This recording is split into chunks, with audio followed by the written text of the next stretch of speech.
la première rencontre il y a juste une semaine, le dimanche dernier, où nous avons parlé de ce que c'est que la Bible et comment la Bible nous est-elle parvenue.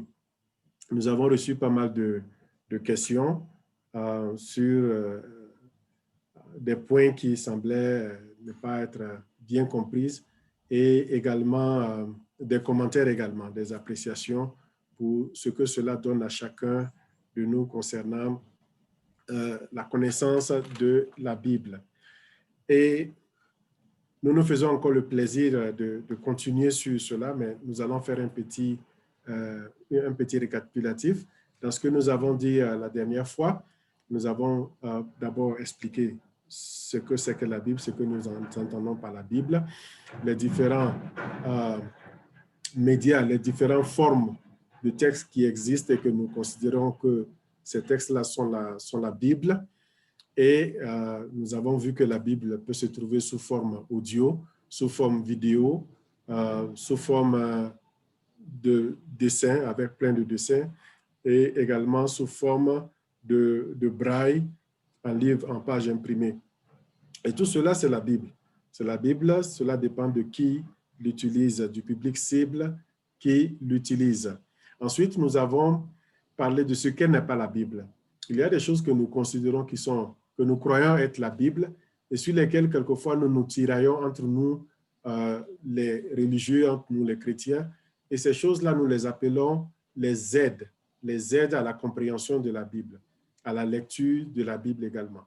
Et ces aides-là ont été ajoutées, ont été introduites dans les textes de la Bible pour faciliter la compréhension, pour faciliter la lecture de la Bible. Et parmi ces aides-là, il y a les introductions des livres de la Bible, il y a les images, les illustrations que nous voyons souvent dans les Bibles, il y a des notes, on ajoute des notes dans les marges ou en bas de page ou en fin de page. Il y a un petit dictionnaire également qu'on ajoute à la fin de la Bible ou une concordance ou un index de noms. Il y a également, ce qui est un peu difficile, les noms des livres, en fait, qui sont un peu arbitraires.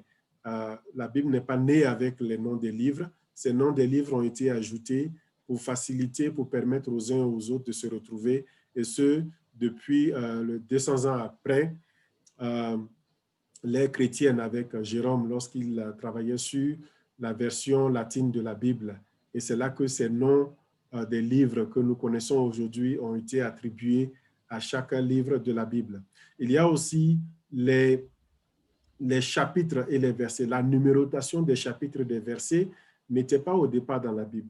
Et ces numérotations et ces chapitres sont venus au début du XIIe siècle. Au début du XIIe siècle avec Robert Estienne et un autre qui ont trouvé bon de diviser en fait la Bible sous forme de chapitres, sous forme de versets.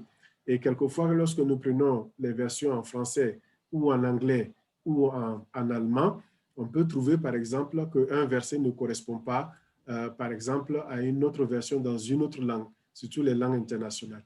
Et cela est dû au fait que plus tard, lorsque Robert Estienne a introduit les chapitres, les versets, surtout au niveau du Nouveau Testament, les Juifs l'avaient déjà introduit au niveau de l'Ancien Testament à un certain moment. Lorsque ces traductions sont parties en français, en allemand et en anglais, il y a eu des réajustements au niveau des textes. Et cela fait que, quelquefois, quand vous dites, par exemple, un verset fini au verset 31, vous allez voir qu'en français, il y a le verset 31, mais en anglais, ça finit au verset 30 et le 31 commence le chapitre suivant. Donc, cela ne veut pas dire qu'il y a des versets qui manquent dans la Bible, non. Cela tout simplement fait référence à la numérotation des versets et des chapitres qui ont été introduits plus tard. Il y a également les titres des sections. Par exemple, la femme atteinte de la perte de sang. Des titres comme le dernier jugement, des titres comme le fils prodige, le bon samaritain. Tous ces titres-là ont été introduits pour aider. Et lorsque vous enlevez tous ces éléments-là, comme nous l'avons dit la dernière fois, ce qui reste, c'est le texte. Donc, tout ce que je viens de citer ne sont pas la Bible. Voilà, ne sont pas la Bible.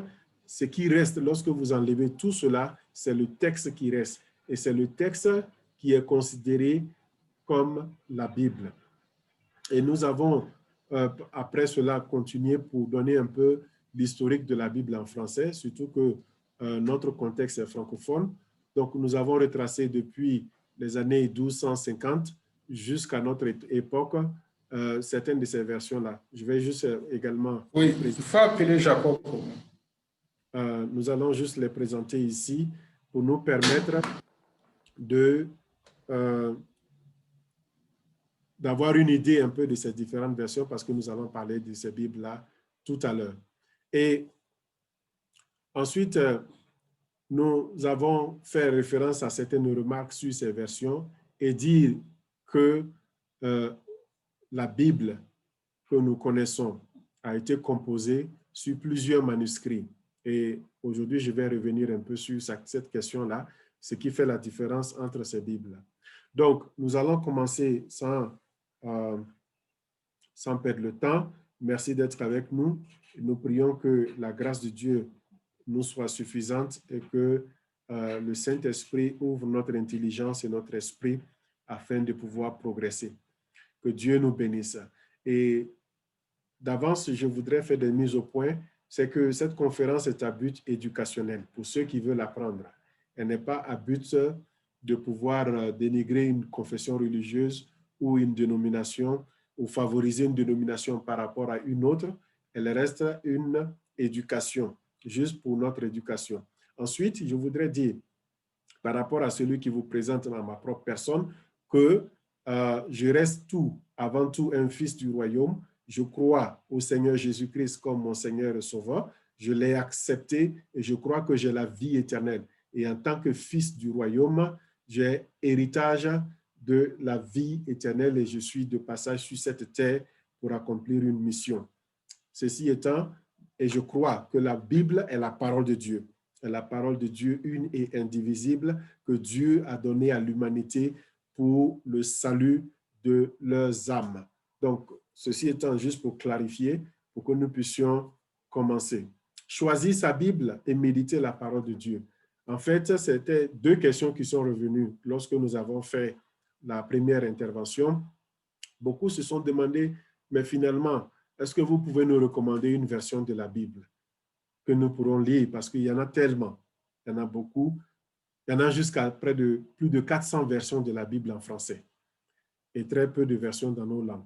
Donc, qu'est-ce que nous devons faire alors? Comment choisir sa Bible et comment méditer la parole de Dieu? Vous voyez, par exemple, dans ce titre, je fais la distinction entre choisir Bible, sa Bible, et méditer. Donc, on médite la parole de Dieu. On lit sa Bible. On choisit sa Bible, mais on médite la parole de Dieu. C'est très important et je vais vous y conduire. Bien, je vous prie d'avoir vos Bibles avec vous parce que nous allons lire des passages de la Bible, au moins pour confirmer ce que nous sommes en train de faire. Et d'emblée, notre premier passage se trouve dans le livre de 1 Corinthiens, chapitre 3, le verset 5 à 8. Et vous allez comprendre pourquoi nous donnons ce passage-là. Ce passage dit ceci. Qu'est-ce que donc Apollos? Qu'Apollos? Et qu'est-ce que Paul? Des serviteurs par le moyen desquels vous, Thessaloniciens, avez cru, selon que le Seigneur l'a donné à chacun. J'ai planté, Apollos a arrosé, mais Dieu a fait croître. En sorte que ce n'est pas celui qui plante qui est quelque chose, ni celui qui arrose, mais Dieu qui fait croître. Celui qui plante et celui qui arrose sont égaux, et chacun recevra sa propre récompense selon son propre travail. Car nous sommes tous ouvriers avec Dieu. Vous êtes le champ de Dieu, l'édifice de Dieu dans lequel nous travaillons. Cela est très important. Paul, qui essayait de réprimander les enfants de Thessalonique, les frères et sœurs de l'église de la Thessalonique, qui se disputaient, moi je suis tel leader, mon pasteur, mon père spirituel, c'est Paul, l'autre dit non, mon père spirituel, c'est Apollos. Et ce débat-là a commencé à créer une division Parce que Apollos et Paul ont des styles différents. Ils ont leur façon de servir Dieu d'une manière ou d'une autre.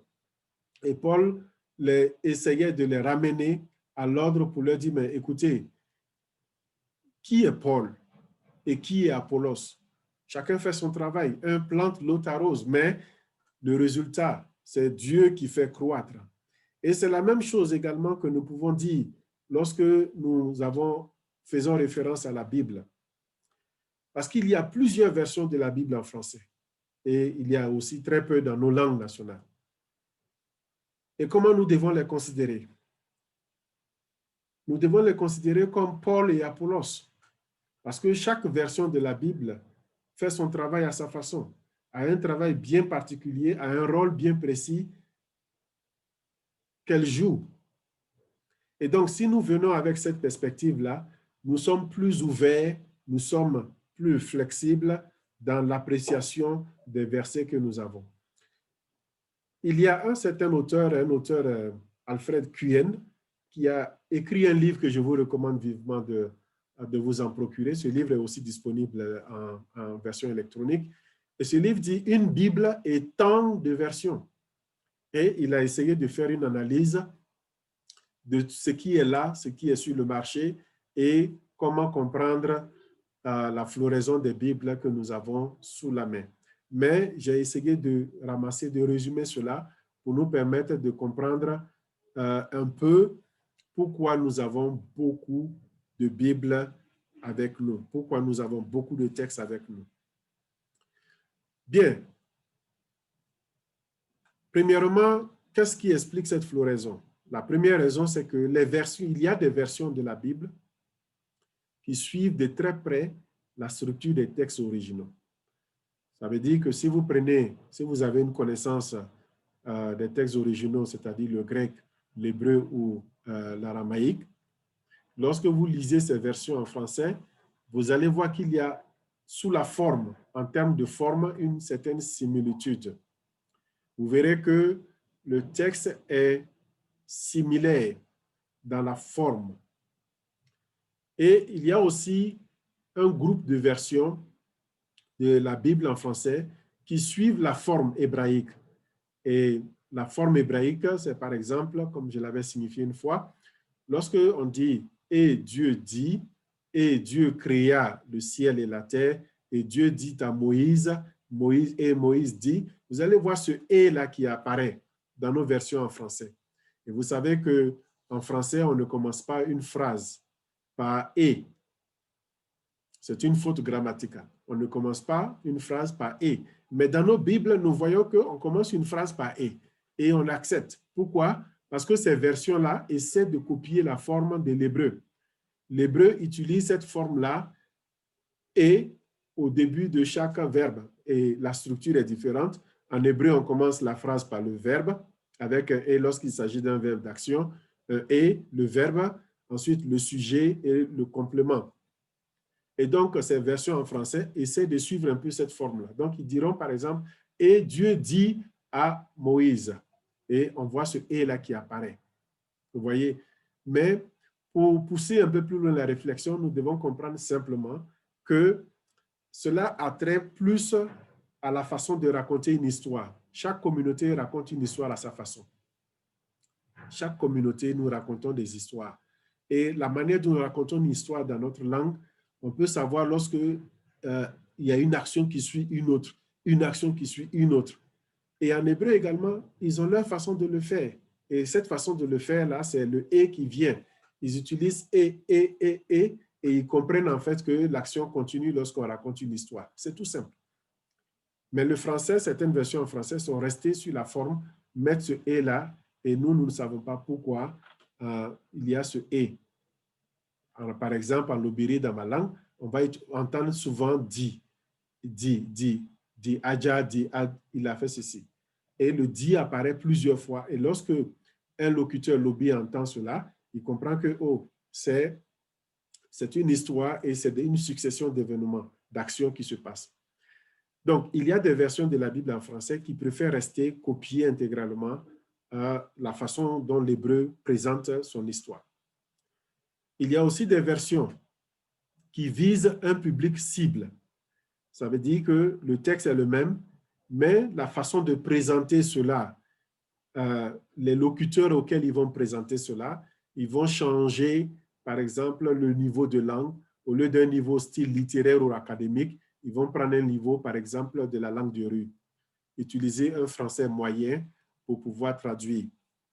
Et nous en avons vu un peu de ce genre-là, mais nous allons continuer sur ça. En fait, il y en a plus. Il y en a plusieurs raisons.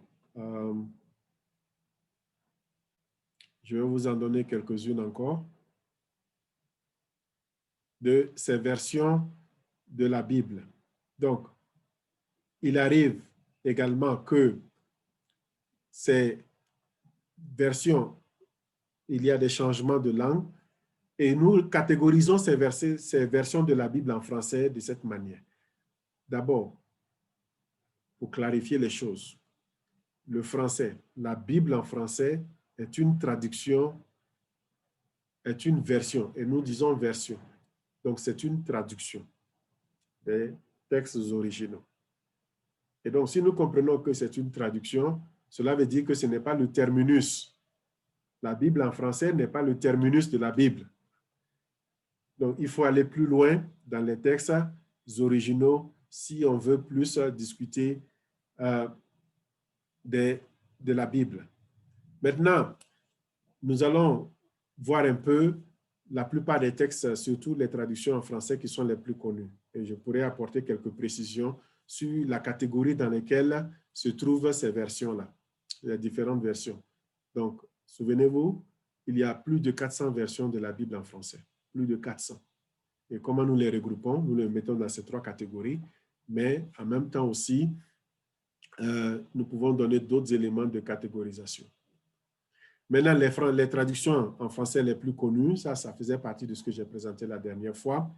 Nous avons la Bible de Lausanne, la nouvelle révision de la Bible de Genèse par des pasteurs suisses et français. Donc, ils ont traduit, ils sont partis de la traduction du texte reçu en 1872. Et en 1880, nous avons le Nouveau Testament et la Bible de Louis II. Donc, le Nouveau Testament est apparu en 1870 et la Bible entière en 1880. Et cette version-là a été révisée en 1910 et elle a eu plusieurs révisions et elle a changé de nom. Donc, lorsqu'on révise également la Bible, on peut changer de nom comme on peut garder le nom. Et nous avons la Bible annotée, c'est une traduction et commentaire de l'Ancien Testament. Donc, on met le texte et on fait une petite note pour expliquer. Et cette Bible-là, c'est un ouvrage collectif par une équipe de théologiens de Neuchâtel sous la direction de Frédéric Godet. Donc, ils se sont basés sur la traduction de Frédéric Beauvais en 1900. Et si nous continuons, nous voyons la Bible du centenaire qui est apparue en 1918. C'est une version qui a été produite à l'occasion des 100e anniversaire de l'Alliance biblique universelle.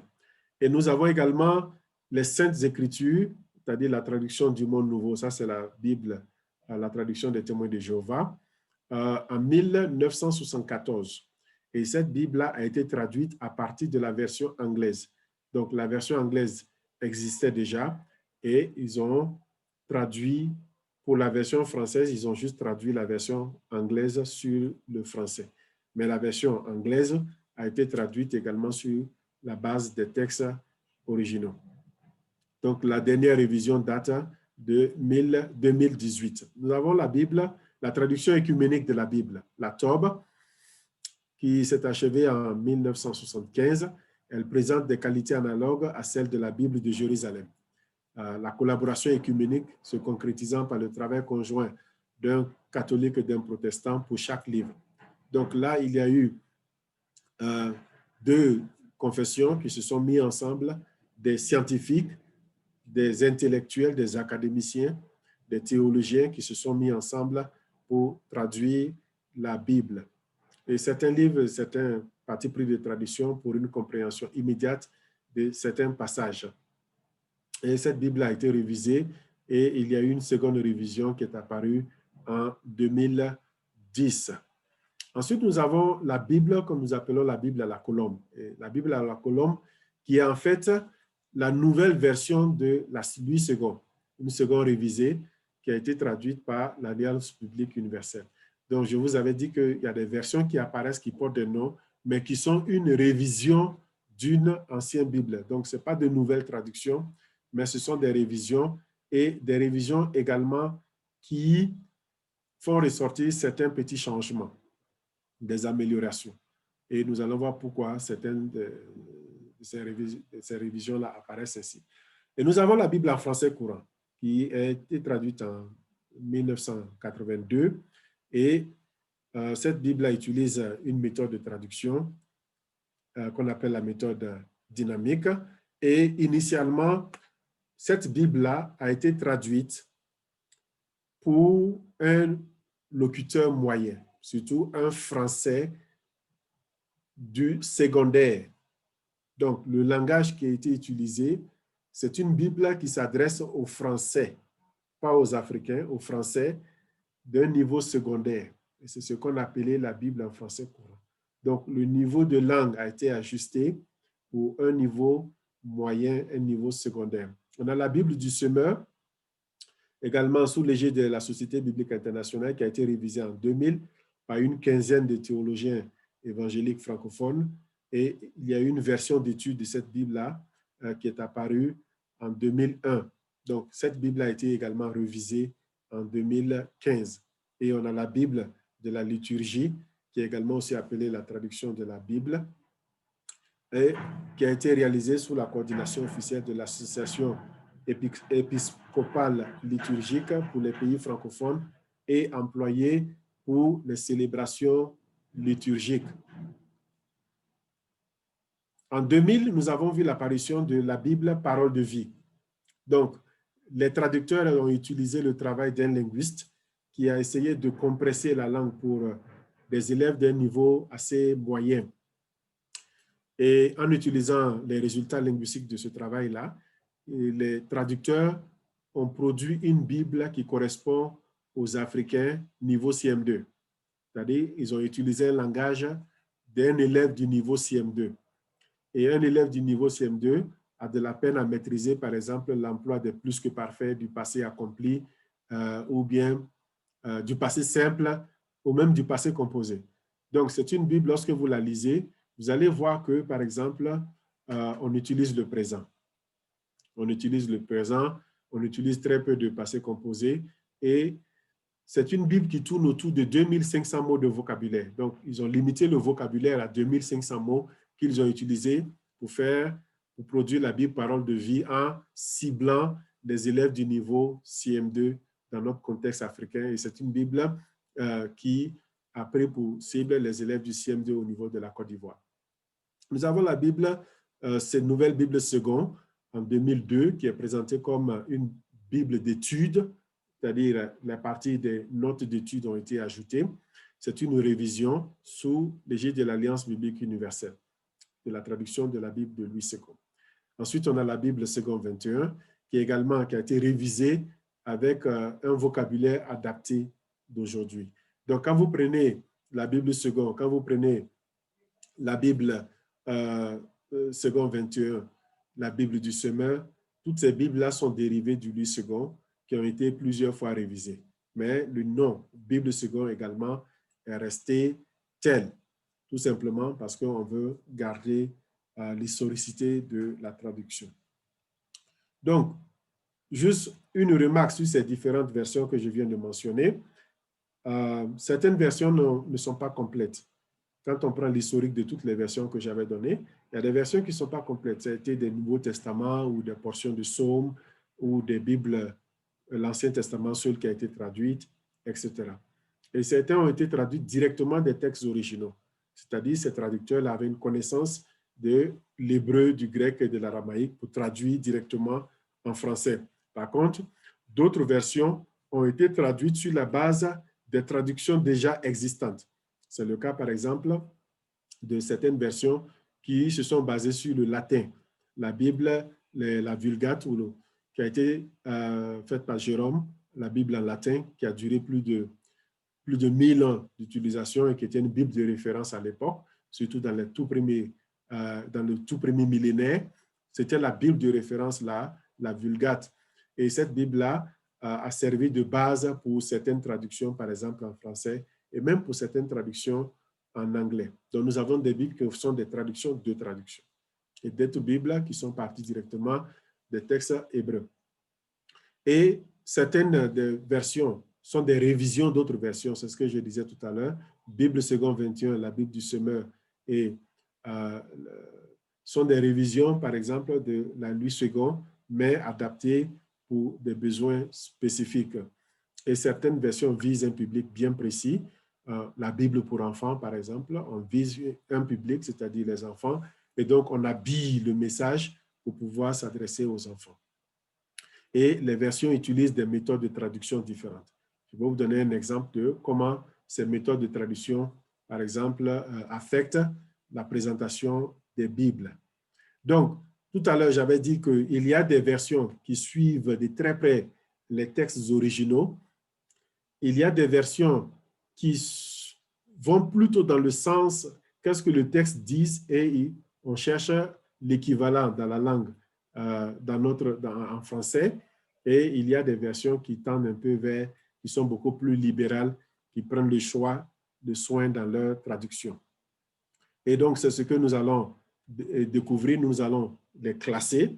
Nous avons, si vous regardez par exemple de la gauche vers la droite, vous allez voir, par exemple, la Bible Chouraki. Chouraki, c'était un juif qui a traduit les textes en français. Donc, il l'a fait pratiquement seul. Et il est resté, quand vous lisez sa traduction en français, vous allez voir que ça ne résonne pas vraiment français. Parce que tout simplement, il a suivi la structure hébraïque en tant que telle, une structure littérale. Et il y a aussi la version Darby, on peut les classer. Et il y a la nouvelle Bible seconde également. Et tout au milieu, nous avons la Bible de Jérusalem. Nous avons la Louis II de 1910 et ses révisions, par exemple la Bible à la colombe, et puis la nouvelle seconde révisée et la Bible seconde 21, par exemple.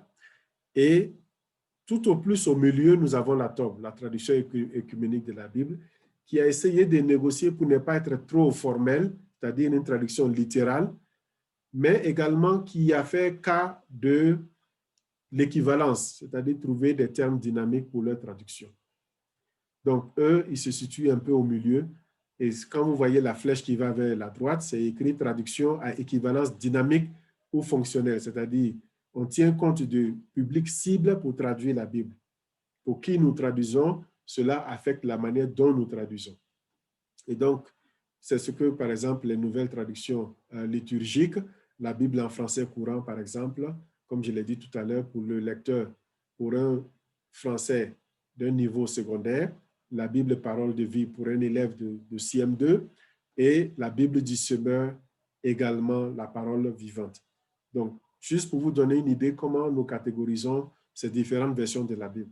Donc, il y a des Bibles qui sont, les Bibles qui sont tout proches, en fait, de l'ancien, des textes, qui suivent la forme des textes originaux. Le plus souvent, ces Bibles-là sont difficiles à comprendre. La tournure des phrases en français peuvent être un peu difficiles à comprendre.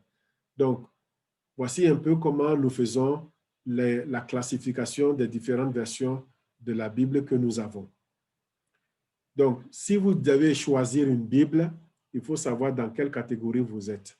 C'est-à-dire, si vous prenez une Bible qui a une forme beaucoup plus littérale, la compréhension peut être un peu délicate, un peu difficile. Mais pour les besoins d'études approfondies, ça peut aider.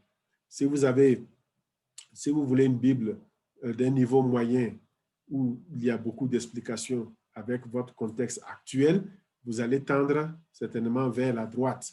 Vous allez choisir des Bibles qui se situent dans cette catégorie-là qui tendent vers la droite. OK. Maintenant, nous allons juste vous donner un exemple. Pratiquement, ça ressemble à quoi? Tout ce que je suis en train de dire. Je vais juste utiliser un verset biblique et vous montrer comment ces versions-là ont traduit en partant, par exemple, de la gauche vers la droite. Et vous allez voir tout ce que nous sommes en train de dire, comment c'est arrivé. Ça peut paraître un peu technique, mais avec un exemple, c'est plus facile de comprendre. Et donc, voici notre exemple. Un texte de la Bible. Le livre de Actes, chapitre 20, le verset 27. Et le contexte est ceci. Paul s'adressait aux enfants d'Israël, il était plutôt à Jérusalem, et il devait voyager le lendemain, donc il a passé une soirée avec ses confrères, ses frères, ses sœurs. Ils ont pris un repas ensemble et il est en train d'expliquer une situation. Donc, le texte original grec, c'est le premier texte que vous voyez en haut. Dans les manuscrits, comme je l'ai dit, dans les tout premiers manuscrits, les textes en grec, par exemple, on écrivait sans ponctuation. Il n'y avait pas de virgule, on ne séparait pas les mots et tout était écrit de façon compacte. Donc, ils ne connaissent pas ils n'avaient pas les virgules comme nous avons les virgules, les deux points, la séparation des mots. Donc, quand on prend les manuscrits, par exemple, sur l'image que vous voyez juste en bas de votre écran, c'est comme ça que les textes étaient écrits.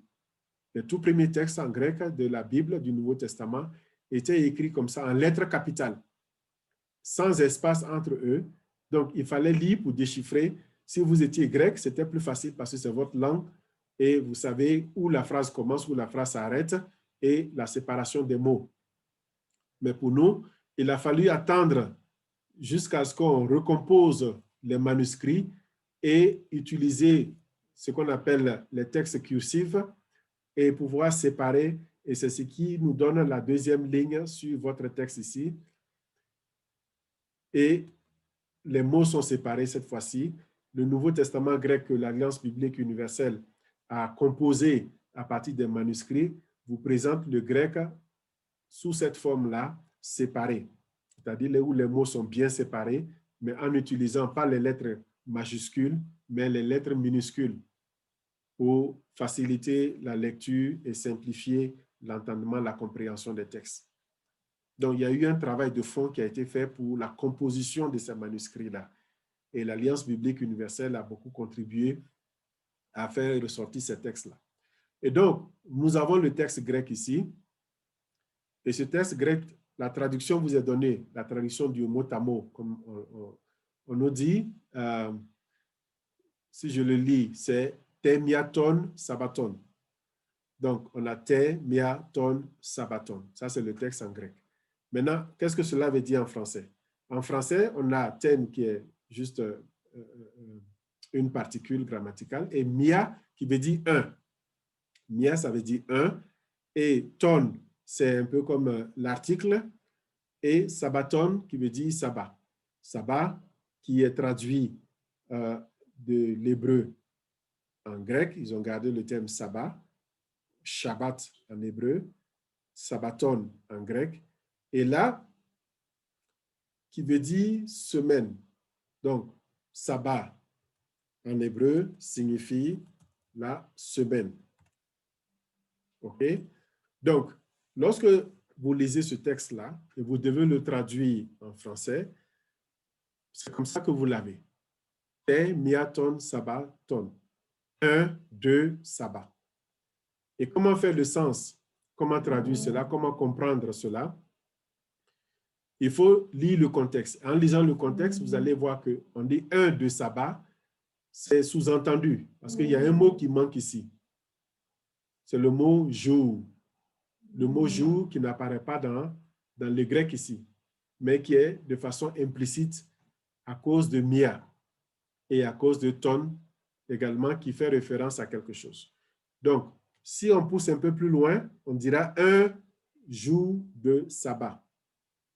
Un de sabbat, c'est-à-dire un jour de sabbat. Mais le 1 ici, en grec, a été utilisé sous forme ordinale. Donc, il y a les lettres cardinales et il y a la numérotation, les ordinaux. Donc, ici, 1 ne veut pas dire 1, mais plutôt premier. Il a le sens de premier. Donc, c'est premier de semaine. premier de semaine, ce qui est sous-entendu, premier jour de la semaine. Maintenant, voyons comment les traductions que nous avons dans nos Bibles, les Bibles en français que nous avons, rendent cela. Actes chapitre 20, le verset 7. Vous pouvez suivre cela avec moi si vous avez votre Bible, afin que nous puissions vérifier le texte. LS signifie Louis II. Donc, nous avons la Louis II ici qui dit « Le premier jour de la semaine, nous étions réunis pour rompre le pain. » Donc, Teniaton Sabbaton, Louis II l'a rendu le premier jour de la semaine. Nous étions réunis pour rompre le pain. Donc, vous voyez déjà un peu l'écart a commencé. On a 1, 2, sabbat, il n'a pas utilisé sabbat, il a utilisé simplement semaine. Ensuite, la Bible du semeur, BDS ou BS, la deuxième version, juste en bas là, qui nous dit le dimanche, nous étions réunis pour rompre le pain. Là, ça tique un peu dans l'esprit. Pourquoi il utilise dimanche en français? Il dit le dimanche. Donc, le premier jour de la semaine, qu'est-ce que la Bible du semaine nous dit? Il dit, le premier jour de la semaine, si nous voyons dans notre contexte, ça va correspondre au dimanche. Donc, ils sont allés, ils ont mis tout simplement dimanche pour dire que c'est le premier jour de la semaine. Mais vous savez que nous, ici en Afrique, surtout dans nos pays francophones, le premier jour de la semaine n'est pas dimanche. Dans notre entendement, le premier jour de la semaine, c'est le lundi. Donc, est-ce que c'est une erreur de traduction? Non, peut-être non. Parce que tout simplement, ils se sont référés à l'entendement du premier jour de la semaine chez les Juifs. Quel est le premier jour de la semaine? Donc, pour eux, c'est le dimanche. Ça correspond à notre dimanche, si vous voulez. Et le problème se pose aussi avec le mot dimanche. Dimanche en français, bon, mais quand vous prenez en anglais, c'est Sunday. Les versions anglaises ont commencé avant les versions françaises. C'est Sunday. Sunday qui signifie le soleil, le jour du soleil. Le jour du soleil qui fait référence à une coutume, à une pratique, dans le temps, une pratique païenne qui consistait à l'adoration du soleil. Donc, ce jour-là était appelé Sunday, était appelé dimanche. Et dimanche était réservé pour l'adoration du dieu soleil. Donc, certaines versions ont préféré se départir de cela pour ne pas utiliser le mot dimanche, pour ne pas utiliser le mot Sunday, parce que ça se réfère à une pratique païenne, et changer. Et quand vous prenez, par exemple, la Tob dit, la traduction œcuménique de la Bible, le premier jour de la semaine, alors que nous étions réunis pour rompre le pain. Donc, eux, ils ont pris tout simplement le premier jour de la semaine pour pouvoir éviter d'utiliser le mot dimanche et permettre la compréhension. Et nous avons le français courant FC qui dit le premier jour de la semaine également, le samedi soir, pardon. Le samedi soir, nous étions réunis pour prendre le repas de la communion. Ça, c'est le français courant. Pourquoi le français courant dit samedi soir? Et la Bible du semeur dit le dimanche. Donc, déjà, on voit qu'il y a un problème ici de compréhension. Samedi soir. Pourquoi samedi soir? Parole de vie également dit le samedi soir. Nous sommes réunis pour partager le pain. Et comme je l'ai dit, parole de vie n'utilise pas le passé composé ou le passé simple. Ils mettent tout en présent. Le samedi soir, nous sommes réunis pour partager le pain. Donc, on voit, premier jour de la semaine, la majorité des traductions en français, en fait, utilisent premier jour de la semaine. Et certaines versions vont avec le dimanche, d'autres versions vont avec le samedi soir. Il y a une contradiction, n'est-ce pas? Mais c'est une contradiction apparente si on comprend le contexte, pourquoi cette traduction-là l'ont fait. Souvenez-vous de ces trois catégories de traduction. c'est-à-dire on reste dans la structure des textes originaux, ou bien on va par un certain nombre de dynamiques. Pour ceux qui ont donné le dimanche, donc ils ont compris le sens et ils ont dit que le sabbat, généralement, commence le vendredi soir et finit le samedi soir. Et jusqu'à aujourd'hui, c'est ça la tradition. Le jour du repos. Quand on dit le jour du repos, cela fait référence, ça commence le vendredi soir au samedi soir. Donc, le vendredi soir, on prend un repas qu'on appelle, on entre dans le Shabbat, le jour du repos, et le samedi soir, on prend un repas et on sort du jour du repos, on sort du Shabbat. Donc, c'est ce qui explique que le français courant et parole de vie ont mis samedi soir. Parce que ce repas-là, effectivement, c'était le repas pour sortir du Shabbat. Et ça se prend le samedi soir. Maintenant, pourquoi la Bible du Semeur a mis dimanche? Ils ont mis dimanche parce qu'ils ont fait référence à la culture juive. C'est-à-dire quoi? Les Hébreux ont une conception culturelle de la division du temps qui est différente de la nôtre. Un peu similaire, peut-être. Lorsque vous prenez Genèse chapitre 1, où il est dit que Dieu a créé les cieux et la terre, et à chaque fois quand il créait, il y a une expression qui revient qui dit « Et il y eut un soir et un matin. Ce fut le premier jour. Et il y eut un soir et un matin. Ce fut le deuxième jour. Il y eut un soir et un matin. » Faites attention à l'ordre. Un soir et un matin, cela correspond à un jour. Cela veut dire quoi? Dans la division des Juifs, la division du temps, le jour commence le soir, après la tombée du soleil. Donc, le jour commence le soir et se termine le lendemain. Donc, il y a un soir et un matin. Et c'est comme ça que le jour commence.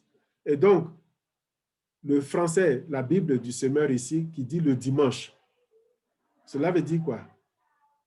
Samedi soir, lorsque vous prenez le repas, vous sortez du Shabbat. Et quand vous sortez du Shabbat, c'est le soir déjà, vous entrez dans le jour suivant. Parce que le jour commence le soir. Et c'est la raison pour laquelle ils ont mis le dimanche. Donc, ils ne font pas référence au dimanche matin, mais ils font référence dans le passage de la nuit du samedi au dimanche.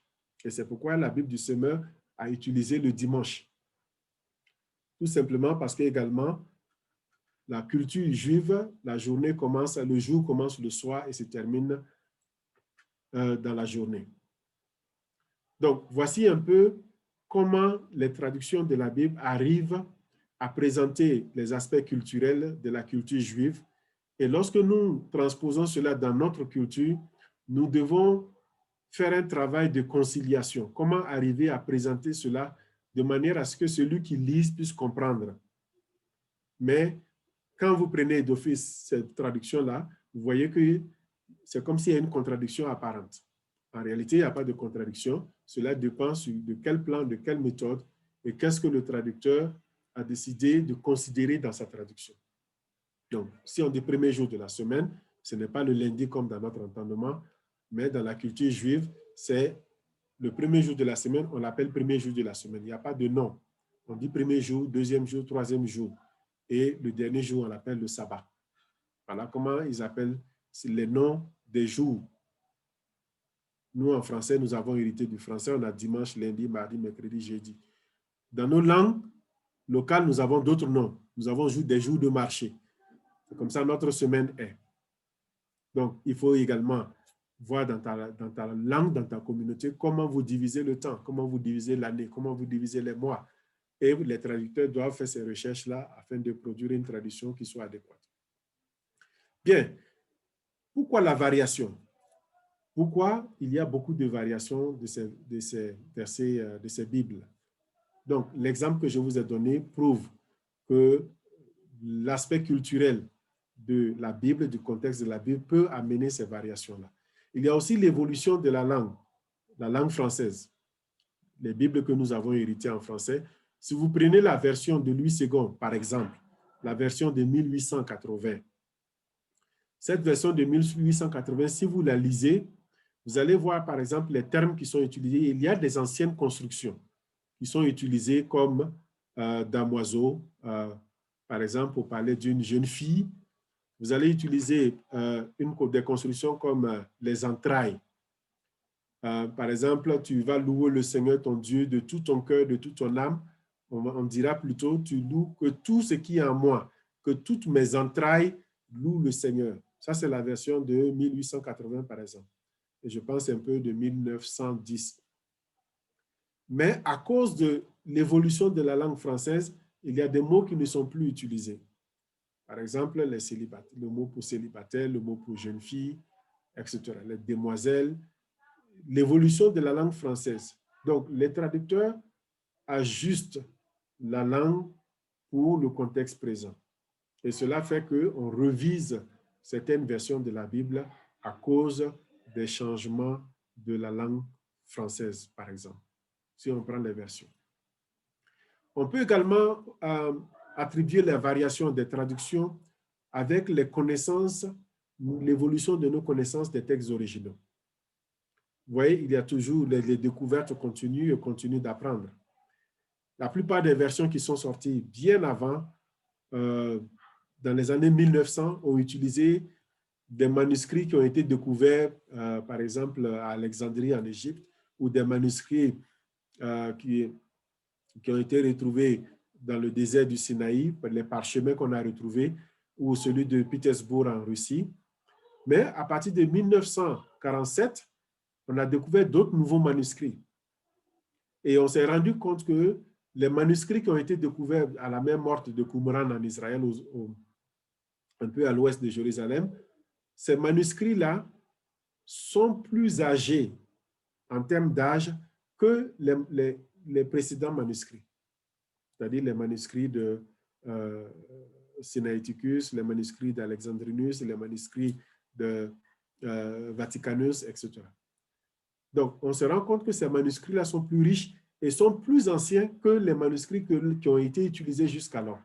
Donc, les nouvelles versions qui sont sorties, les nouvelles versions de la Bible, beaucoup de nouvelles versions de la Bible en français, comme en anglais, qui sont sorties après, ont utilisé les manuscrits de 1947, c'est-à-dire les manuscrits qui ont été découverts à la même mort de Qumran. Parce qu'ils trouvent que ces manuscrits sont plus fiables que les autres manuscrits qui étaient utilisés jusque-là. Et c'est pourquoi souvent il est difficile de comparer les versions de la Bible si vous ne savez pas de quel manuscrit ces versions de la Bible ont été traduites, sur la base de ces manuscrits qui ont été traduits. Donc il faut toujours savoir quel manuscrit qui a été utilisé ici. Donc la connaissance des textes en hébreu ont permis de réviser également certaines versions de la Bible, certains versets qui avaient été mal traduits à cause de l'obscurité, par exemple, de l'utilisation du grec ou de l'hébreu ou de l'aramaïque. Donc, la découverte sur la langue en tant que telle, ces langues originales-là, ont permis d'ajuster certaines traductions, d'où de refaire des traductions dans les langues que nous avons. Et troisièmement, on a la variation dans les manuscrits et des anciennes traductions, j'en ai déjà parlé. On a aussi des termes bibliques qui ont plusieurs sens selon les contextes. Donc, on se rend compte après que quand vous prenez un texte comme Nathan, le terme de donner dans la Bible hébraïque, par exemple, le mot, c'est écrit Nathan qui veut dire donner. Et c'est là que le mot Dieu donné est venu, Nathanaël, qui veut dire Dieu donné. Mais en hébreu, quand vous prenez le terme Nathan et que vous l'analysez, vous allez voir qu'il y a des nuances dans ce terme-là. Il a jusqu'à 65 nuances. Donc, pour pouvoir dénicher ces nuances-là, il faut faire quoi? Il faut étudier le contexte. Donc, on ne peut pas utiliser le mot « donner » à chaque fois pour pouvoir traduire la même chose partout. Je prends un autre mot comme le mot « shalom ». En hébreu, que nous tous nous connaissons, « shalom », ça veut dire « paix ». OK? Mais quand vous prenez le mot « shalom » en hébreu, « shalom » a jusqu'à 8 sens différents, des nuances de sens en fait. Shalom signifie paix, que nous connaissons habituellement. Cela signifie également exiger une sérénité. Cela signifie la sécurité, la tranquillité, l'assurance et il y a un autre terme également qui prête beaucoup à confusion, shalom, qui est lié un peu à la malédiction. Donc, le mot shalom qui a plusieurs sens. Donc, il faut les contextes pour pouvoir comprendre le sens de ces termes-là qui sont utilisés et quelquefois, cela amène à faire des ajustements au niveau des traductions. Il y a le niveau de langue et du style de traduction qui change. On peut adapter. La traduction en elle-même est une science. On étudie la traduction. Si vous allez à l'université de Ouagadougou, vous allez voir, il y a un département de traduction. Donc, c'est une science, c'est une profession. C'est une profession, la traduction. Il y a des techniques, il y a des lois, il y a des principes de traduction. Il n'est pas traducteur qui le souhaite ou qui le veut. Cela requiert une formation. Et donc, la traduction également qui suit une certaine science, il y a des dérivés de cette science-là. Les méthodes d'approche de traduction sont variées. Et donc, on peut choisir une méthode, préférer une méthode par rapport à une autre méthode de traduction, et cela peut produire des versions différentes d'un même texte. Et c'est ce que nous avons vu. Il y a aussi les différences dialectales. Quand vous prenez, par exemple, au Burkina, le moré, vous allez voir qu'il y a le yara, qui est une autre langue du moré, qui est comme un dialecte du moré, le yana. Et si vous voulez traduire, par exemple, on peut traduire dans ce dialecte-là. C'est comme le bamana et le djoula, qui sont très proches. Le djoula qui est parlé au Burkina et le bamana qui est parlé au Mali, c'est des langues mandées, c'est des langues qui appartiennent à la même famille, mais qui sont dialectales. Donc, pour des questions de dialecte, on peut être amené à traduire spécifiquement pour ce dialecte-là, Et cela crée des versions de la même Bible. Pour le français également, c'est la même chose. C'est la même chose, les différences dialectales qui peuvent amener. On peut aussi avoir le cas des confessions. Par exemple, une confession peut décider d'avoir une Bible propre à sa concession où elle utilise les termes doctrinaux qu'elle souhaiterait avoir. Et par exemple, la Bible des témoins de Jéhovah, on peut avoir la Bible catholique, la Bible protestante, la Bible orthodoxe, selon les canons, par exemple. Et ils peuvent utiliser des termes propres à leur théologie, à leur doctrine, à leur dénomination. Et au niveau de l'Alliance biblique, nous prenons l'interconfessionnalité parce que nous croyons que la traduction de la Bible est une science. Et si vous avez la science, vous restez un tant soit peu neutre dans votre traduction. Mais on a souvent des traductions confessionnelles qui font des différences entre les versions de la Bible. Maintenant, face à tout cela, comment choisir la Bible? Comment choisir sa Bible? Effectivement, cela devient difficile. Et cela est rendu encore plus difficile, surtout quand on a des Bibles qui sont plus populaires que d'autres. On peut avoir une version qui est assez populaire parce que tout simplement, cette version-là a été reversée dans le domaine public. Cela veut dire que la question des droits d'auteur ne s'applique plus. Et donc, tout le monde peut avoir accès à cette version-là. Et souvent, quand elle est imprimée, elle est vendue moins cher. Et c'est ce que vous pourriez constater avec la version, par exemple, Louis II. Louis II n'est plus dans le domaine des droits d'auteur. Louis II se trouve dans le domaine public. Et c'est pourquoi cette Bible, par exemple, a toujours gardé un prix assez abordable et qui est devenue une version aussi populaire. Être populaire ne signifie pas que c'est le terminus.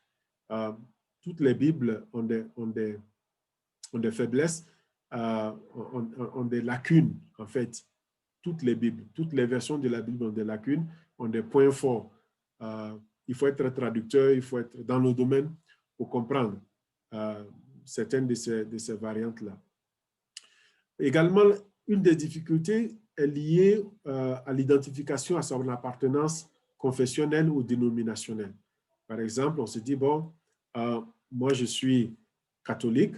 Si je suis catholique, je ne jure que peut-être par la Bible de Jérusalem ou la Tobe, par exemple, parce que c'est ce que nous utilisons avec les deutérocanoniques, les livres de deuxième canon, par exemple, ou bien orthodoxe. Donc, on peut s'identifier à une appartenance confessionnelle et utiliser cette Bible-là.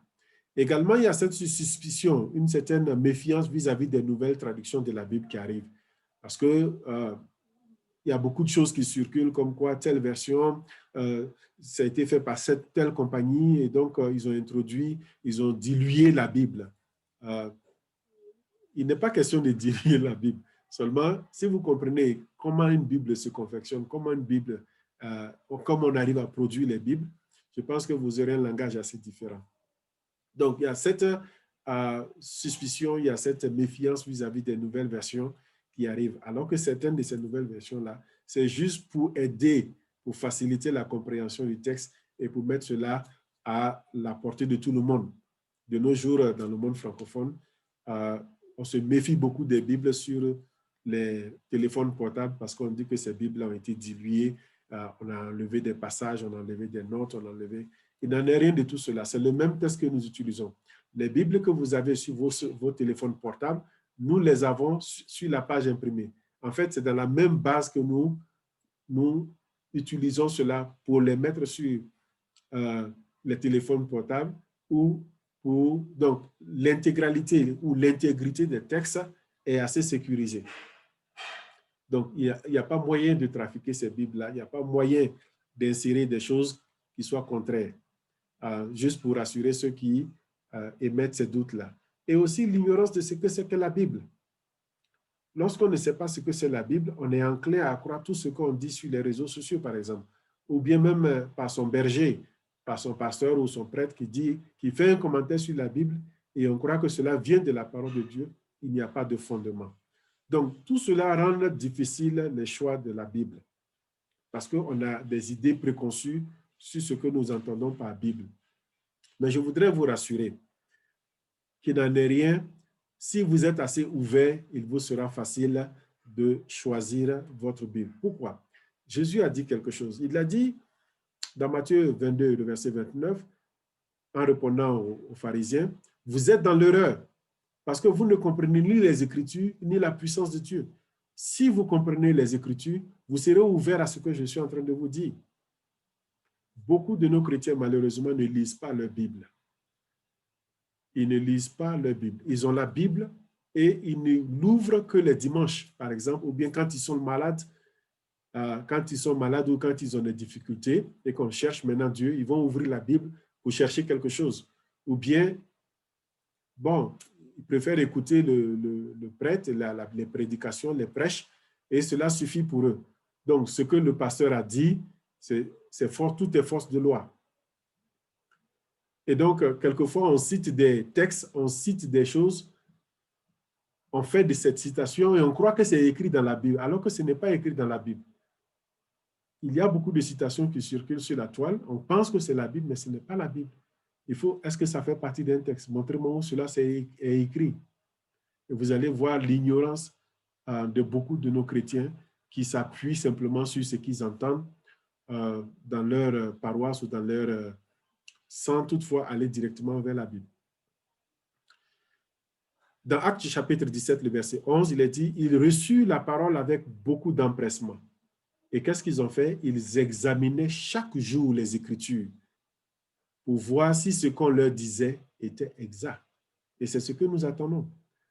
Il faut examiner soi-même pour voir si ce qui est dit, c'est vrai. Et comment examiner? Il faut lire, il faut étudier pour examiner et ne pas seulement absorber tout ce qui est dit. Et souvent, cela pose des problèmes.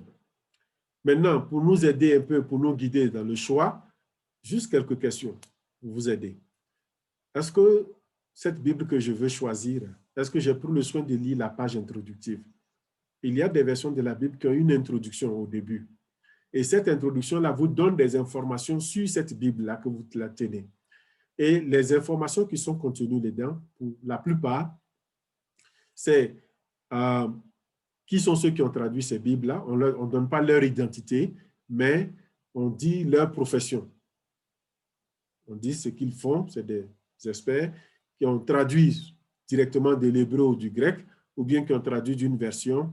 Et on explique également quelle méthode de traduction qui a été utilisée pour que vous sachiez, cette Bible-là est destinée À qui? C'est la deuxième question. Pour qui cette Bible a été traduite? On peut traduire une Bible pour uniquement les enfants. Par exemple, en utilisant un langage des enfants, mais comme je l'ai dit, le message reste toujours le même. Donc, il faut lire la page introductive avant de choisir une Bible. Quelle que soit la couleur, quelle que soit la taille, comme nous l'avons dit à la conférence précédente, cela n'est pas un problème. C'est le texte qui importe. Donc, lis la page introductive pour voir dans quelles conditions, quelle est cette Bible que vous tenez, comment la comprendre, qu'est-ce qui a été ajouté comme aide pour aider à la compréhension et quelle méthode qui a été utilisée pour la traduire. Ensuite, ai-je besoin d'une Bible pour une étude approfondie ou pour un autre besoin? Souvent, nous avons besoin d'une Bible. Certaines personnes, par exemple, veulent faire beaucoup plus de recherches au niveau de la Bible pour mieux la comprendre. Et là, on peut aller chercher une Bible d'études qui a des notes, qui a beaucoup de notes qui expliquent, et une Bible qui touche beaucoup plus à l'hébreu, qui est beaucoup plus proche de l'hébreu, etc. Ou bien une Bible, par exemple, qui a un langage simple, ou un pasteur qui veut, par exemple, s'adresser à un groupe et on voit le niveau d'éducation n'est pas élevé, on peut utiliser une autre version. Donc, on peut avoir plusieurs versions. Vous êtes autorisé à utiliser plusieurs versions de la Bible et ne pas seulement se limiter à une seule Bible. Parce que les Bibles ont un objectif bien précis que vous devrez savoir. Et si vous entrez dans cet objectif-là, c'est tant mieux. Donc, ce qui est le plus important, c'est la version qui parle le plus à votre esprit, qui parle le plus à votre cœur. Et c'est sur ça que nous insistons. Quand je lis cette version, si je lis la Bible X, immédiatement, je sens une connexion avec cette Bible. Je sens que je comprends beaucoup plus. Je comprends que les termes sont plus clairs. Et il y a une connexion qui s'établit avec mon esprit. Je crois que je vais partir pour cette Bible. Je n'ai pas nécessairement besoin de prendre une Bible qui a une réputation et qui peut-être tout le monde pense que c'est la Bible, c'est la meilleure Bible. Non. J'ai choisi une Bible qui parle à mon cœur. L'Alliance biblique du Burkina Faso, l'Alliance biblique universelle, n'est pas là pour dire ça c'est une mauvaise Bible, ça c'est une bonne Bible. Il n'y a pas de mauvaise Bible. OK? Les conditions dans lesquelles une Bible sont faites, si vous les savez, je crois que vous allez apprécier ces Bibles-là. Il y a des Bibles qui ont été traduites sur plus de 30 ans, sur plus de 20 ans, etc. Ça a coûté la vie de certaines personnes. Mais on choisit ce qui nous touche le mieux. Quand vous allez dans un magasin, on vous dit que je veux une chemise, on vous présente plusieurs chemises. Il y a des chemises manches longues, il y a des chemises manches courtes, il y a des chemises de plusieurs couleurs. La qualité du tissu également. Cela aussi joue sur la qualité du prix. Mais en définitive, vous prenez ce qui vous plaît. Ce qui vous plaît. Dans laquelle vous vous sentez confortable. Et c'est la même chose également avec le choix des Bibles. C'est la même chose avec le choix des Bibles. Mais vous devez savoir quelle Bible vous avez à faire. Quelle est la Bible que je tiens sous la main? Est-ce que je la connais réellement? Avant de pouvoir faire mon choix. Ensuite, nous passons au deuxième sujet, rapidement pour gagner du temps. Méditer. Lorsque vous faites votre choix, que vous voulez maintenant méditer la parole de Dieu, les Écritures, comment procéder? Donc, comme je l'ai dit, il y a plusieurs versions de la Bible. Les versions qui suivent de près la structure des textes originaux, les versions qui suivent la forme hébraïque et les versions qui visent un public cible. Mais vous voyez, nous lisons la Bible, mais nous méditons la parole de Dieu. Il y a une différence. Nous lisons la Bible, ce texte contient des récits historiques, ce texte contient des événements, ce texte contient des psaumes, des chants, des recueils, ce texte contient des lois, des commandements, ce texte contient des prophéties, beaucoup de choses, différents genres. Ce texte contient des discours assez délicats. Ça, c'est la Bible. en termes de genre, en termes de littérature, un livre historique, un livre de ceci. Mais lorsque nous méditons, nous faisons un autre pas sur cette Bible-là où nous interagissons avec la parole de Dieu. À partir du moment où nous commençons à interagir avec la Bible, avec ce texte-là, nous sommes dans un processus de méditation de la parole de Dieu. La parole de Dieu. La Bible, c'est le texte, c'est le message, comme je l'ai dit la dernière fois. 2 Timothée chapitre 3, le verset 16 dit, « Toute écriture est inspirée de Dieu. Toute écriture est utile pour enseigner, pour convaincre, pour corriger, pour instruire dans la justice. » Donc, si nous méditons, nous tendons vers cela. Nous tendons à l'enseignement. Qu'est-ce que nous recevons comme enseignement? Qu'est-ce qui nous amène, qu'est-ce qui nous convainc dans ce que quand nous interagissons avec la parole de Dieu? Qu'est-ce que nous avons besoin de corriger dans notre vie? Et qu'est-ce qui est relatif à la justice de Dieu pour laquelle nous devons ensemble nous engager? Cela est très important. Lorsque nous venons avec cet esprit-là, cette ouverture d'esprit que la Bible, toute écriture, est inspirée de Dieu et utile pour enseigner, pour convaincre, pour corriger, pour instruire dans la justice. Et méditer, le thème en hébreu, pour nous aider un peu, lorsqu'on parle de méditer, on parle de réflexion, ça signifie réfléchir ou bien murmurer des paroles, prononcer des paroles. Cela signifie également imaginer, répéter à haute voix ou à voix basse, étudier. Donc, quand l'hébreu utilise le terme haga, c'est dans ce sens-là, dans le sens de réfléchir, de murmurer, c'est-à-dire ruminer plutôt, imaginer, répéter à haute voix ou à voix basse, étudier et dans une certaine mesure mémoriser. En grec, le terme qui est utilisé en grec a le sens plutôt d'observer, observer, sonder, réfléchir, analyser. Et le terme en latin renvoie à la réflexion, étudier et pratiquer. Donc, il y a quelque chose qui va au-delà du simple fait de la pensée de ce que nous avons aujourd'hui en termes de méditation. Quand on dit méditer, on a tendance à voir des pratiques de l'Orient, c'est-à-dire les pratiques asiatiques, s'asseoir, croiser les pieds, attraper les mains, faire des incantations, ou bien on dit vider son esprit, réfléchir, il faut inspirer, expirer, faire le vide dans son esprit, c'est ça la méditation. Cela n'a rien à voir avec. OK? Cela n'a rien à voir avec ce qu'on appelle méditer. Donc, en bon français, méditer, c'est du domaine de l'esprit, c'est un exercice de l'esprit. Donc, c'est l'habilité de l'homme de pouvoir ouvrir son esprit pour observer, pour analyser et sonder les choses. C'est ça la définition de méditer.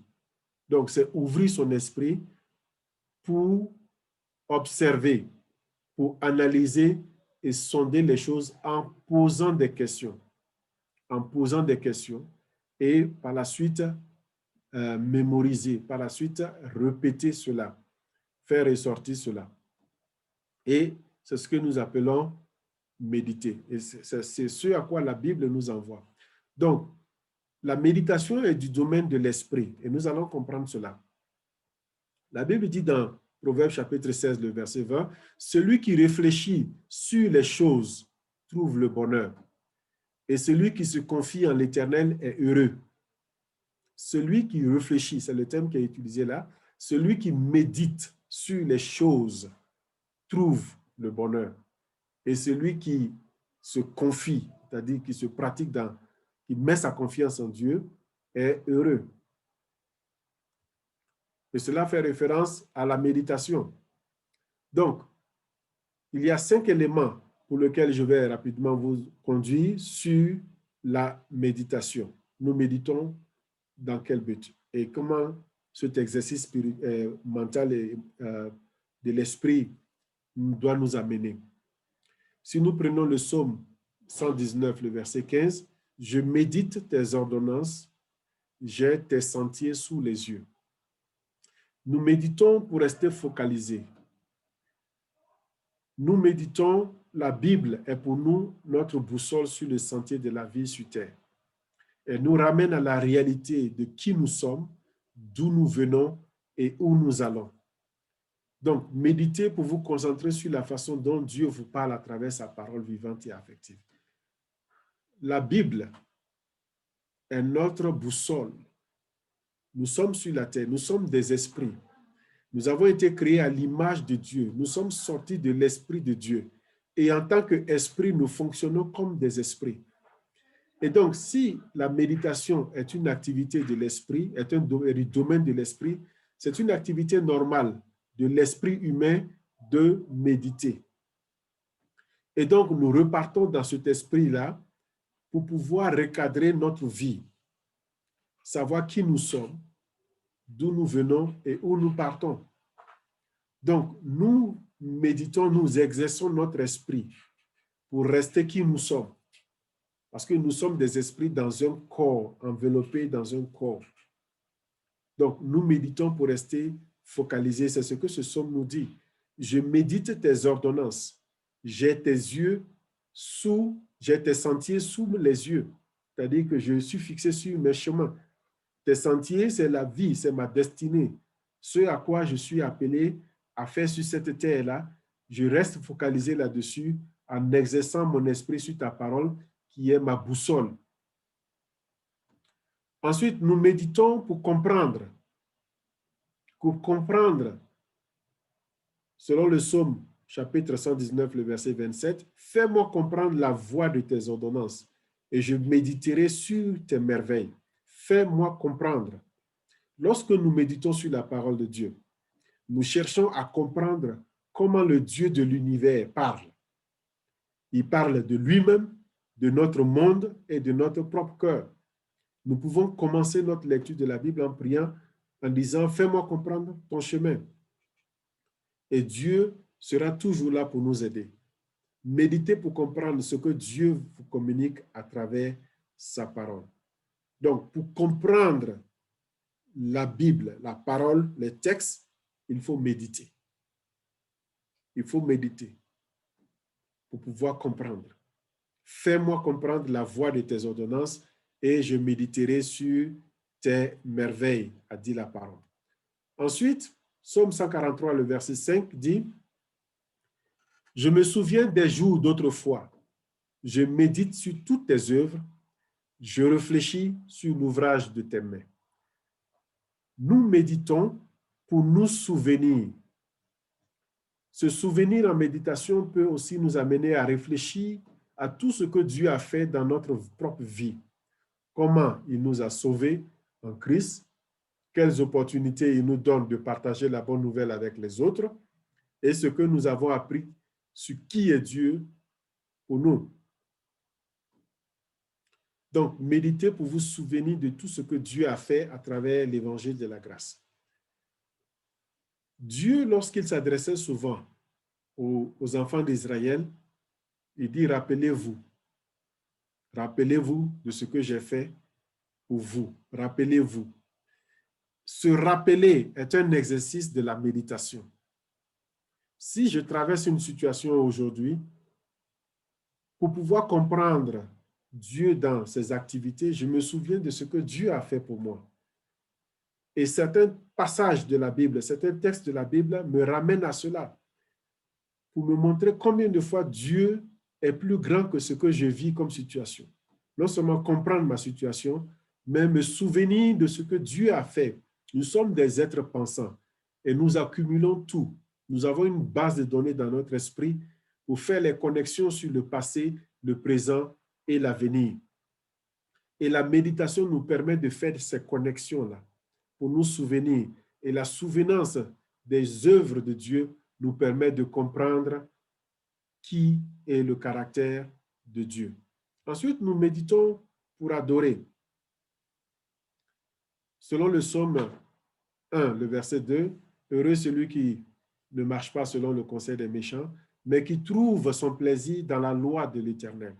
et qui la médite jour et nuit, qui trouve son plaisir, ici qui est dans le sens de s'ouvrir à l'adoration, qui s'ouvre à l'adoration dans la loi de l'Éternel, parce que tout simplement, il la médite jour et nuit, il réfléchit sur ce texte-là jour et nuit. Nous méditons pour pouvoir adorer. L'homme avec esprit, il a été créé à l'image de Dieu, et sa mission sur la terre, c'est d'adorer Dieu et de servir son prochain. Nous sommes sur cette terre, nous avons cette mission-là. Ce pour lequel nous sommes venus, c'est pour adorer Dieu et servir notre prochain. Et donc, en méditant, nous rentrons dans cet exercice d'adoration de Dieu pour pouvoir découvrir et comprendre qui nous sommes dans le plan de Dieu. Ensuite, nous méditons pour mettre en pratique. Lorsque nous réfléchissons, lorsque nous sondons, nous analysons, tout cela doit aboutir à la pratique. Josué chapitre 1, le verset 8. Ce livre de la loi ne s'écarte pas de ta bouche, mais tu vas méditer ce livre-là jour et nuit, afin que tu prennes soin de faire selon tout ce qui est écrit. Donc, lorsque nous méditons pour comprendre, nous méditons pour adorer, la finalité, cela va nous amener à pratiquer parce que l'écriture qui est inspirée de Dieu est toujours utile pour corriger, pour nous corriger. Et donc, nous méditons la parole de Dieu. Dans Jean, il est écrit que vous êtes heureux si vous savez ces choses-là. Vous êtes heureux pourvu que vous les pratiquiez. Cela est très important, pourvu que vous les pratiquiez. Notre désir en méditation est de faire attention à selon tout ce qui est écrit dans la Bible. Ensuite, nous apportons ces points d'application à Dieu dans la prière en demandant la force spirituelle d'obéir, d'abandonner le péché, de nous humilier et de marcher digne de notre appel en Christ. Méditer pour appliquer ce que nous avons lu dans la Bible chaque jour. Et le dernier point, nous méditons par l'esprit. Nous sommes des êtres spirituels, nous sommes des esprits. Et nous méditons par l'esprit, mais Dieu a pourvu. Il a pourvu de manière à ce que nous ne soyons pas seuls dans cet exercice-là. Il a pourvu, il dit ceci, Jean chapitre 14, le verset 26, Jésus disait, « Mais le consolateur, l'Esprit Saint, que le Père enverra à mon nom, vous enseignera toutes choses et vous rappellera tout ce que je vous ai dit. » Donc, c'est l'Esprit qui nous aide dans notre faiblesse, fixant nos yeux sur le Christ, en nous donnant la compréhension, en évoquant les choses de Dieu, en nous remplissant de joie et nous conduisant à marcher dans la vérité. Il est notre grand aide et nous espérons que nous ne sommes jamais seuls lorsque nous cherchons Dieu par la méditation de sa parole. Et il nous incite à répondre lorsque nous sommes interpellés par la parole de Dieu. Donc, voici là les 5 éléments, les 5 points qui concernent la méditation de la parole de Dieu. Nous méditons par l'esprit, nous méditons pour mettre en pratique, nous méditons pour nous souvenir, nous méditons pour adorer et nous méditons pour découvrir qui est Dieu, le caractère de Dieu, sa vie. Et donc, si nous disons que nous sommes enfants de Dieu, si nous disons que nous sommes chrétiens et que nous ne prenons pas le soin de méditer la parole de Dieu, de réfléchir sur la parole de Dieu, nous nous trompons nous-mêmes. Nous nous trompons nous-mêmes. Nous devons être des personnes qui examinent chaque jour les Écritures, qui lisent non seulement la Bible, mais qui méditent sur la parole de Dieu. Parce que la révélation de Dieu se trouve dans sa parole. Et c'est son esprit qui nous donne, lorsque nous acceptons Jésus-Christ, le Saint-Esprit qui vient nous éclairer. Jésus a dit que quand le Consolateur viendra, il vous conduira dans toute la vérité. Quelle vérité? De quelle vérité s'agit-il? La vérité de ce que nous sommes, la vérité de qui est Dieu et la vérité de qui est Jésus. Et le Saint-Esprit nous rappelle les passages des Écritures. C'est pourquoi il y a des versets que nous avons lus, nous lisons plusieurs fois, ça ne nous dit rien, et subitement un jour, nous lisons ce verset-là et cela prend tout son sens. On comprend, ah, aujourd'hui j'ai senti que Dieu m'a parlé avec ce verset. Pourtant, on l'a déjà lu plusieurs fois. Cela veut dire que l'Esprit a fait un travail en ce moment-là pour pouvoir illuminer notre esprit sur ça. Et c'est comme ça que nous saisissons les vérités spirituelles. C'est comme ça que nous nous grandissons spirituellement. Pour grandir spirituellement, ce n'est pas le nombre d'années que nous faisons à l'église ou à la paroisse. Grandir spirituellement, c'est méditer la parole de Dieu. Plus nous méditons, nous grandissons, nous mûrissons à partir du moment où nous interagissons avec la parole de Dieu. Donc, je vais juste m'arrêter là pour le temps que j'ai pris. Je crois que nous avons plus ou moins une idée de façon générale sur le choix de la Bible dans un premier temps et sur ce que nous appelons la méditation de la parole de Dieu. Que le Seigneur nous bénisse et nous allons juste accorder quelque temps pour les questions. Merci et que Dieu nous bénisse. Nicolas ou Madame Guinguéré, je vous remets la parole. Vous pouvez ouvrir votre micro. Merci beaucoup à Dr Sabi pour l'exposé qui sans doute permet à plusieurs personnes d'avoir encore plus de connaissances. Donc nous allons juste faire un retour de ce qu'on a comme question directement sur Facebook et les lieux où on a partagé pendant le temps qui reste pour que le docteur puisse apporter des éclaircissements. Nous allons les envoyer par le chat, soit Madame Guinguéré et moi. Et nous tenons à dire merci à tous ceux qui sont restés pendant tout ce temps en ligne avec nous pour suivre cet exposé, cette conférence qui est un très grand apport. Merci encore une fois.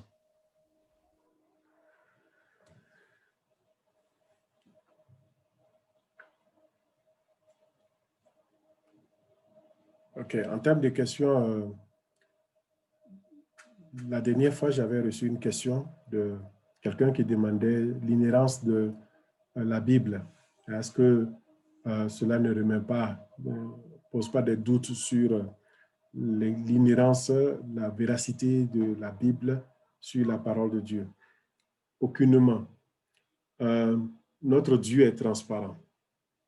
Il est transparent et nous n'avons pas besoin de dire que la Bible est tombée du ciel, que la Bible a été, Dieu a vomi la Bible sur nous et on l'a eu comme ça. Non.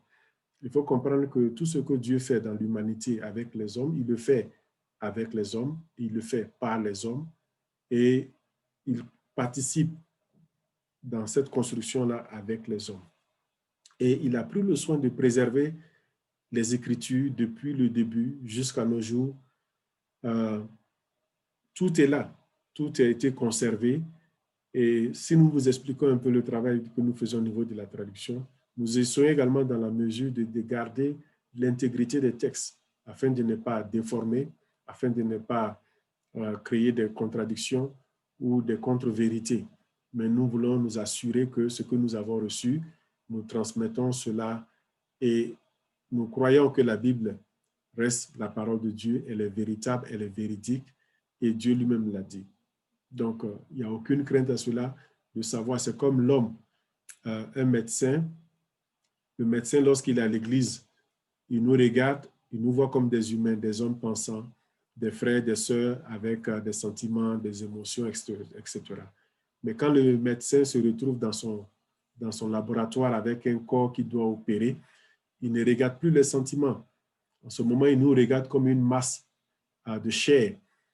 Et c'est cela qui lui permet d'ouvrir l'intérieur du corps humain pour pouvoir travailler. Donc, il dissèque le corps, il rentre, il voit tous les éléments qui composent et il fait son travail. Vous voyez, et ces deux conférences que nous avons faites, c'est un peu comme ouvrir l'intérieur du laboratoire pour voir un peu comment cette Bible-là, de quoi elle est question. Mais quand vous refermez cette Bible-là et que vous l'utilisez, vous voyez qu'elle est un tout. Elle est une, elle est indivisible. Et la Bible est la parole de Dieu. Question, je veux une Bible à grand caractère. Bon, je pense que vous pouvez vous adresser à la maison de la Bible. Si vous êtes au Burkina, prenez attache avec la maison de la Bible. La Bible à grand caractère, c'est pour ceux qui ont des problèmes de vue, par exemple. Ce n'est pas quelque chose qui est spécifiquement attaché à une certaine spiritualité. Merci à Estelle du Togo, la directrice de l'Alliance biblique du Togo. Est-ce que nous pouvons avoir les fichiers à la fin? Oui, ces fichiers-là peuvent être mis à votre disposition. Et également, la vidéo de cette rencontre-là également sera à votre disposition.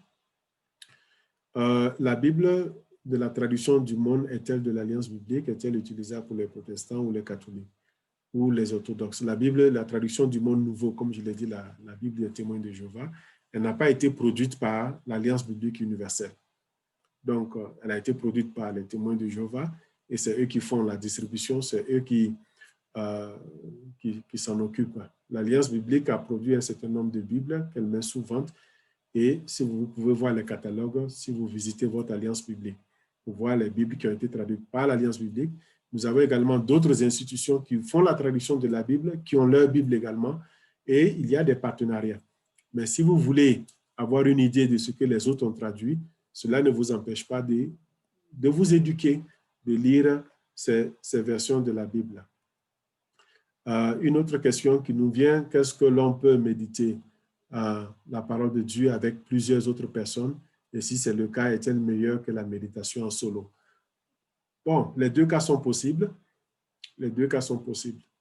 La lecture individuelle et la lecture en groupe. La méditation ensemble, cela permet d'échanger et de partager ensemble.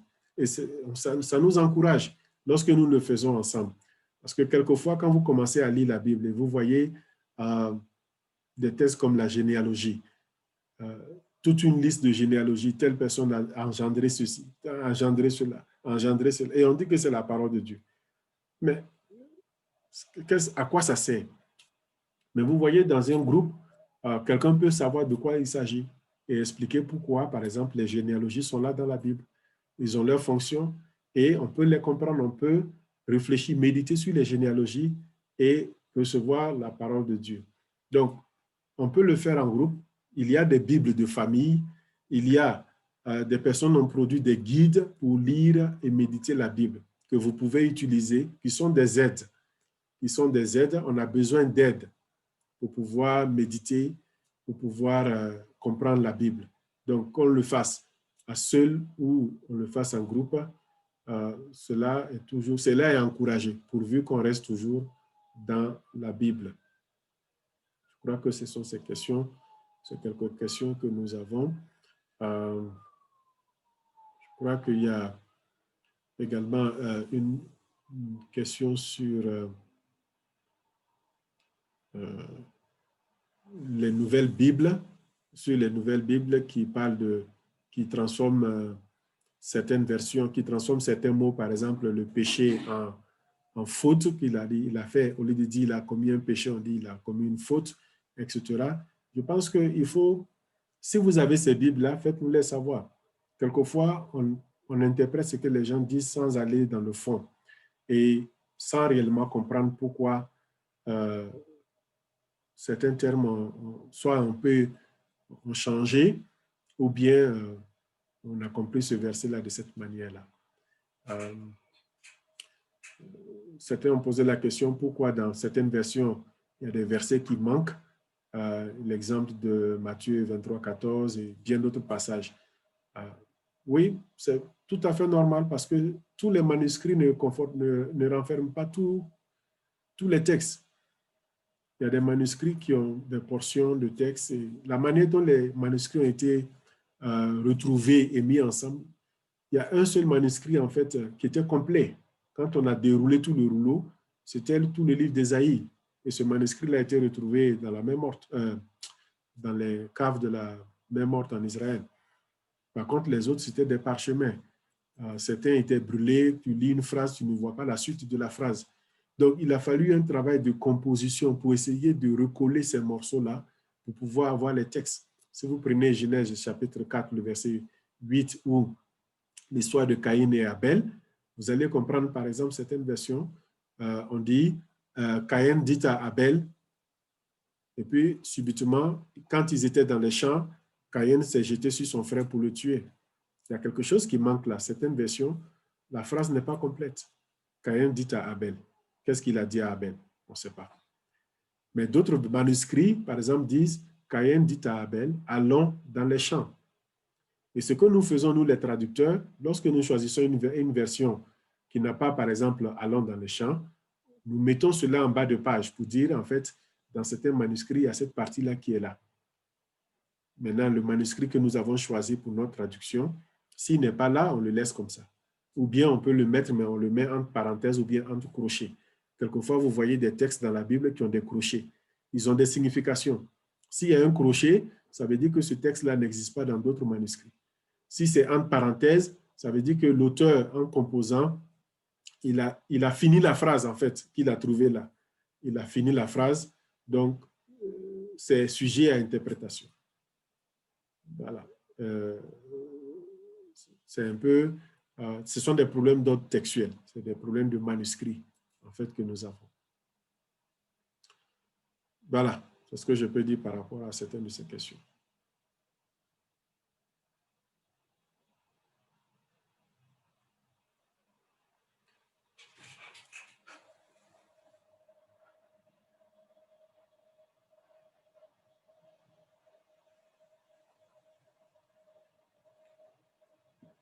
Vous avez proposé de lire l'introduction pour choisir la Bible. Oui. En fait, exercez votre curiosité. Certaines Bibles n'ont pas de... C'est vrai que certaines Bibles n'ont pas d'introduction. Certaines Bibles commencent directement Genèse et puis on va à Genèse chapitre 1, verset 1. Mais par contre, d'autres Bibles, d'autres versions de la Bible ont une introduction et qui explique. Les traductions que nous avons dans nos langues, je n'ai pas fait cas de ça, mais cela s'applique également. La Bible dans nos langues, nous avons fait l'effort pour ces Bibles-là d'avoir des introductions pour expliquer à nos lecteurs qu'est-ce qu'ils ont sous la main. Donc, si vous prenez la Bible en Morée, la Bible en Évé, la Bible dans les langues, dans nos langues locales, vous allez voir qu'il y a toujours une introduction. Et chaque livre, souvent aussi, a une introduction pour aider nos lecteurs, parce que nos communautés ne sont pas des communautés qui ont une tradition littéraire. La plupart de nos langues ont été mises sous forme écrite il n'y a pas longtemps. Donc, on n'a pas une tradition littéraire pour produire, par exemple, des textes assez académiques. Donc, nous utilisons des langues, des niveaux de langue dans notre propre langue, des niveaux moyens pour permettre à ce que tout le monde puisse comprendre. Certaines confessions nous reprochent d'avoir plusieurs versions. Elles pensent que les traductions font perdre à la Bible son authenticité. L'authenticité de la Bible, l'intégrité de la Bible. Dieu est un Dieu de diversité. C'est un Dieu de diversité, mais qui veille toujours sur sa parole pour l'accomplir. Et Dieu fera de sorte que, même en utilisant l'être humain, il puisse accomplir sa parole. Et donc, la diversité des versions de la Bible répond à un besoin de Dieu de toujours se rapprocher de l'être humain, que ce soit le temps qu'on utilise. Vous voyez, si vous utilisez la version de Louis II aujourd'hui, qui date de 1880, je doute fort que beaucoup d'entre nous comprendront vraiment ce qui est la Bible. Parce que nous allons lire un français que nous ne comprenons pas. Donc, l'authenticité, le texte, le message reste toujours la même. Comme je dis, la traduction, c'est une profession.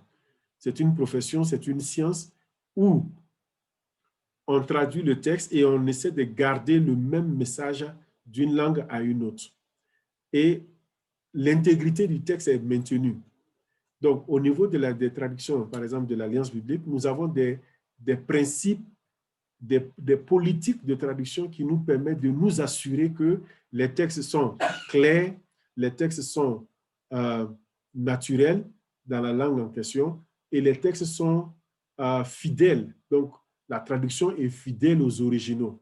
C'est pourquoi les traducteurs sont formés. Nous les formons.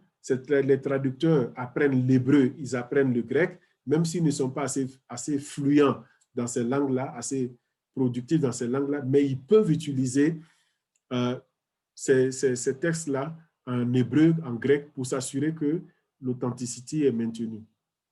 Notre Dieu est un Dieu de diversité.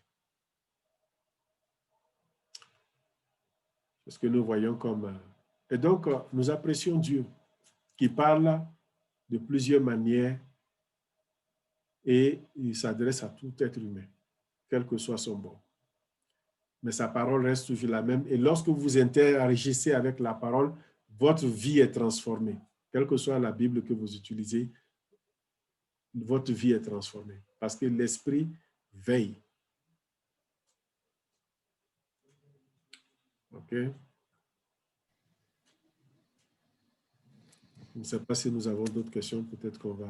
Et, bon, merci à Dr Samy. C'est les quelques questions que nous avons pu ramener de Facebook, qui était en live. Plusieurs personnes ont posé des questions. On espère n'avoir pas oublié une question. Si tel est le cas, on va s'excuser auprès de la personne. Mais toujours est-il que, comme on l'a dit dès le départ, la présentation reste en ligne. Et s'il y a des questions qui nous ont échappé, nous verrons à transmettre cela à Dr. Il peut